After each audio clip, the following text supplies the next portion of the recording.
Hello दोस्तों, मेरा नाम है एचएस और आप लोग देखना शुरू कर चुके हैं प्रैक्टिस विथ एचएस।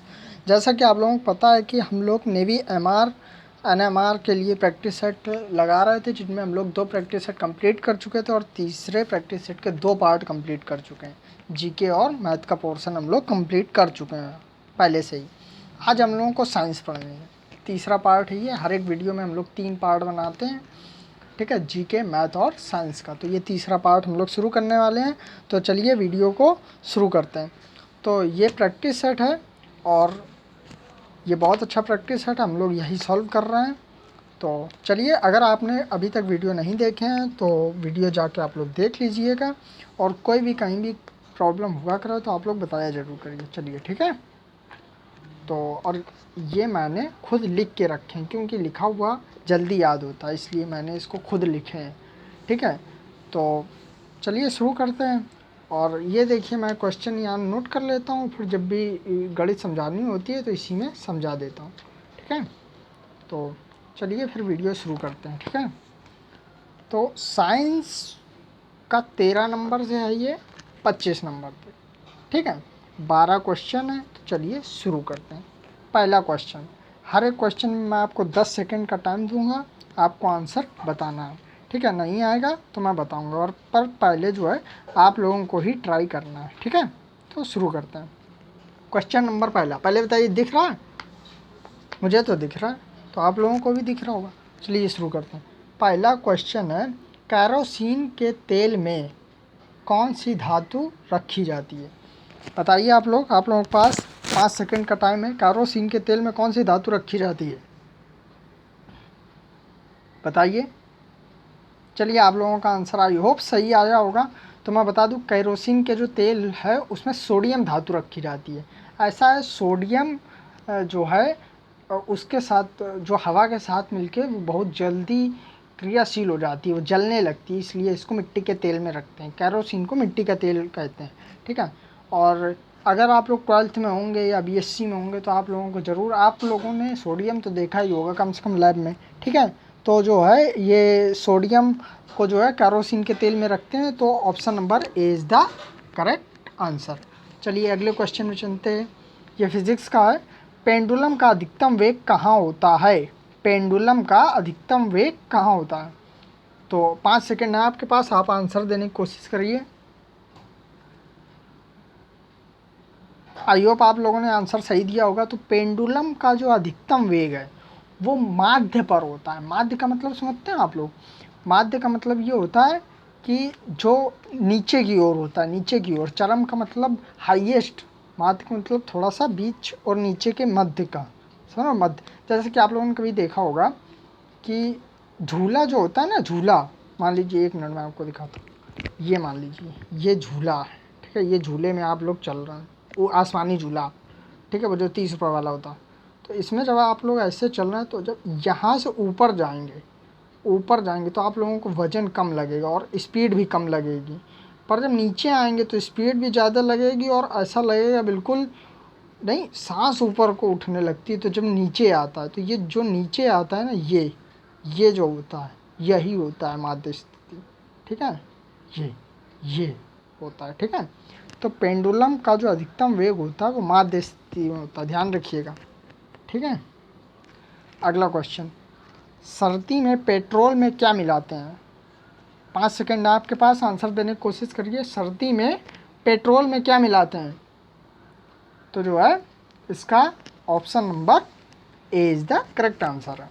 क्योंकि देखिए, सर्दियों में इथेनॉल मिलाते हैं। इथेनॉल क्यों मिलाते हैं? ये एक बार क्वेश्चन आ गया था, ये एयरफोर्स ग्रुप वाई में पूछा गया क्वेश्चन कि सर्दी में पेट्रोल क्यों मिलाया जाता है। ध्यान रखिएगा, सर्दी में जो है पेट्रोल, बात ये, पेट्रोल जो है वो ठंडा होता है, तो जो सर्दी होती है ना उसमें ये जम जाता है, इसलिए इसमें जो है एथेनॉल मिला देते हैं, जिससे ये थोड़ा सा मतलब ठोस नहीं होता, बर्फ़ में नहीं बदलता। समझ रहे हो आप लोग? ठीक है। तो अगले क्वेश्चन में चलते हैं। अगला है, विटामिन ए की कमी से, नहीं, विटामिन ए की मात्रा जो है एकत्रित रहती है। तो ध्यान रखिएगा, विटामिन ए जो है, एक क्वेश्चन इससे बहुत बनता है, विटामिन ए की कमी से कौन सा रोग होता है? तो ये तो सभी लोग जानते होंगे कि विटामिन ए की कमी से आँखों के रोग होते हैं, रतौंधी होती है, ठीक है, तो मायोपिया होती है, और भी कई सारे रोग होते हैं। तो इसके बाद हम लोग जान लेते हैं, तो इसमें पूछा गया है विटामिन ए कहाँ पे एकत्रित होता है।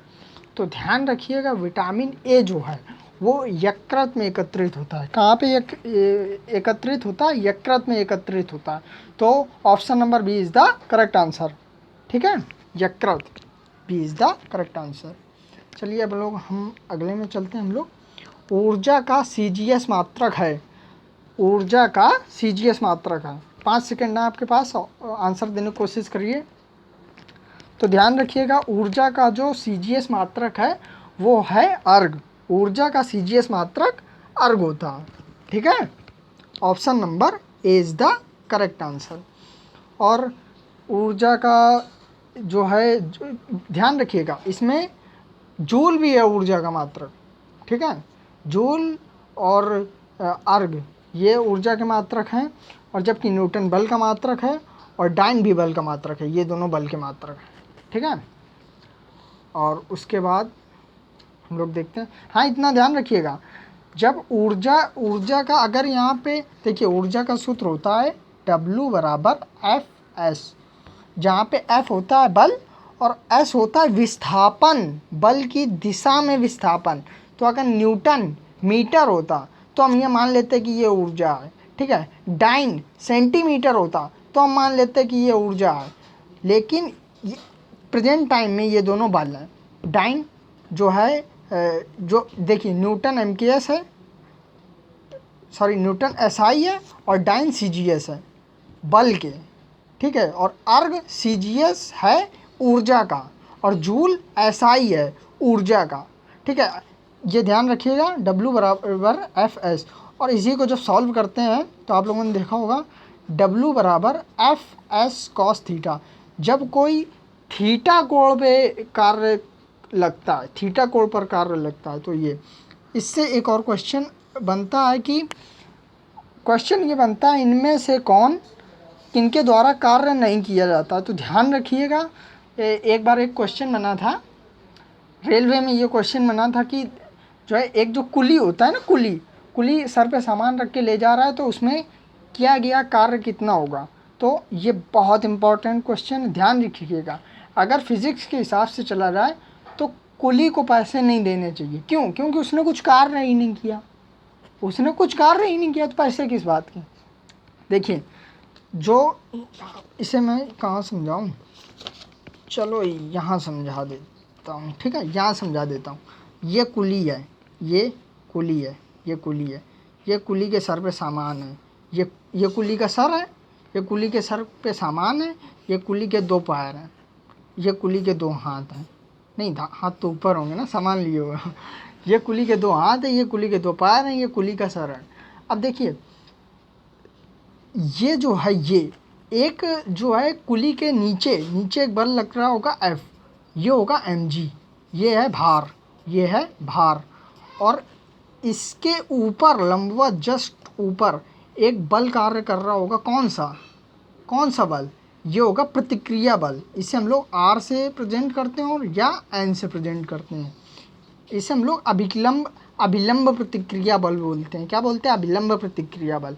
देखिए, ये दोनों और ये जो है, ये दोनों वैसे तो एक लाइन में है, ठीक है, 180 का बना रहा है, लेकिन ये जो है, ये तो ये जो रहता है, ध्यान रखिएगा, कुली जब चलता है ना तो उसके पैर से घर्षण बल निकलता है। देखिए, जब कुली चलेगा तो घर्षण बल तो निकलेगा ना पैर की क्षैतिज दिशा में, तो ये जो घर्षण बल होता है, ये तो देखिए, ये दोनों इसके लंबवत होते हैं, इसके, ये 90 है, ये 90 है, ये 90 है, ये 90 है, इससे ये 90 है, इससे ये 90 है, इससे ये 90 है, इससे ये 90 है, तो ये दोनों हो गए 90-90। जब ये 90-90 हो गए तो सूत्र होता है W बराबर Fs cos थीटा। जब और Fs cos 90, तो W बराबर 0।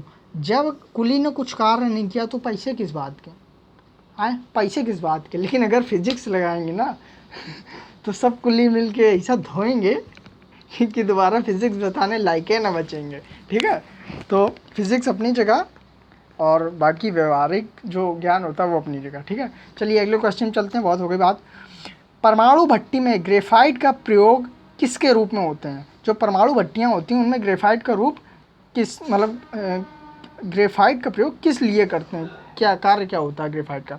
तो ध्यान रखिएगा, परमाणु भट्टी में जो प्रयोग किया जाता है वो मंदक के रूप में करते हैं। ठीक है, मंदक के रूप में परमाणु भट्टी में ग्रेफाइट का प्रयोग करते हैं। तो option number B is the correct answer. ठीक है, अगले क्वेश्चन में चलते हैं। जिब्रेलिन हार्मोन, जो जिब्रेलिन हार्मोन होता है वो पौधों में तने की वृद्धि करता है, फलों की वृद्धि करता है और अंकुरण की वृद्धि करता है। ठीक है, ध्यान रखिएगा, जिब्रेलिन हार्मोन जो होता है वो तने की वृद्धि करता है, फलों की वृद्धि करता है और अंकुरण की वृद्धि करता है। ठीक है, आई होप आप लोगों को समझ में आ रहा होगा।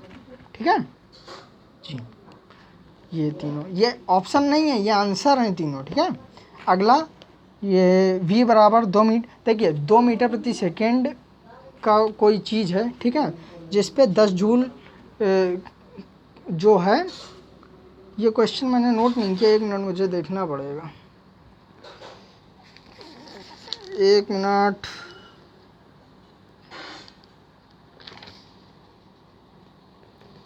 हाँ ठीक, गतिज ऊर्जा है, गतिज ऊर्जा, ये गतिज ऊर्जा 10 जूल है, तो m पूछ रहा है। तो ध्यान रखिएगा, सूत्र होता है P बराबर ½ mv², ये होता है गतिज ऊर्जा का सूत्र।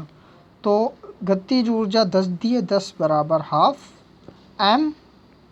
mv², 4, तो m बराबर 5 किलोग्राम, m बराबर 5 किलोग्राम इसका आंसर हो जाएगा। ठीक है, चलिए अगले क्वेश्चन में हम लोग चलते हैं। ठीक है,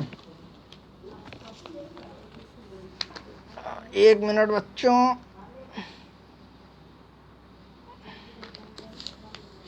अगला क्वेश्चन है, पानी की अस्थायी कठोरता का कारण है, पानी की अस्थायी कठोरता का कारण है। तो ध्यान रखिएगा, पानी की जो अस्थायी कठोरता होती है वो कैल्शियम एवं मैग्नीशियम के बाइकार्बोनेटों की उपस्थिति के कारण होती है। किससे? कैल्शियम और मैग्नीशियम के बाइकार्बोनेटों की उपस्थिति के कारण। आप लोगों ने देखा होगा कि जो लोग ज़्यादा मतलब ज़्यादा फिल्टर वाला पानी पीते हैं उनकी किडनी जल्दी ख़राब हो जाती है। ये बात सच है। क्यों? क्योंकि जब हम लोग पानी को फ़िल्टर करते हैं ना, तो उससे जो मैग्नीशियम होता है, मैग्नीशियम के जो कण होते हैं वो नष्ट हो जाते हैं। क्योंकि मैग्नीशियम और कैल्शियम के लिए हम लोगों को चाहिए होता है जो ऐसा, ये सब पाए जाते हैं मिट्टी में।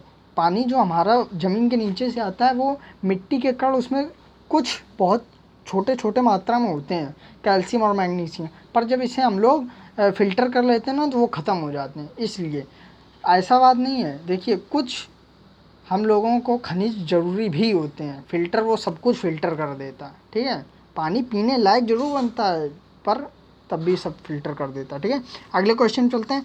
पृथ्वी एवं चंद्रमा के गुरुत्वाकर्षण का अनुपात क्या है? पृथ्वी एवं चंद्रमा के गुरुत्वाकर्षण का अनुपात 6:1 है।